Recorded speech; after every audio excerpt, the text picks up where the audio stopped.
Sophie Marty, j'ai rejoint le groupe PHR début 2022 en tant que directrice marque et enseigne. Je suis ingénieure chimiste. J'ai évolué un peu plus de 17 ans dans différents laboratoires pharmaceutiques sur des postes marketing, chef de produit, chef de gamme, puis direction marketing, donc sur des laboratoires très variés.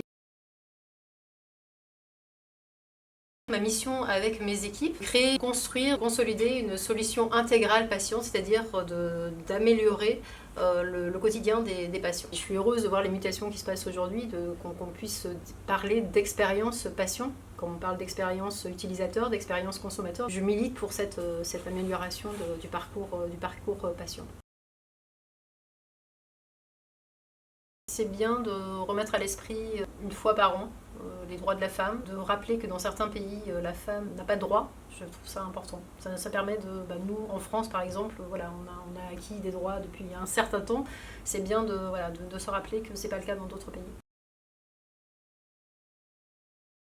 Je ne suis pas pour les quotas, mais ça permet d'avoir des femmes dans les instances et du coup d'avoir un peu de bienveillance pour les managers qui sont en dessous, qui sont femmes. Aujourd'hui, les lignes bougent pour les femmes en entreprise sur des postes de manager ou de direction, de comité de direction. On en voit de plus en plus, on a de plus en plus de femmes directrices générales. On a des façons d'appréhender les problématiques ou même les relations humaines qui sont complètement différentes entre un homme et une femme, et je trouve que la mixité fait du bien. Les femmes sont peut-être beaucoup plus dans le mode collaboratif en fait, et peut-être un peu plus sensibles dans le management, peut-être aux équipes, peut-être l'interpersonnel ou peut-être moins, voilà, mais peut-être un peu plus de rondeur aussi.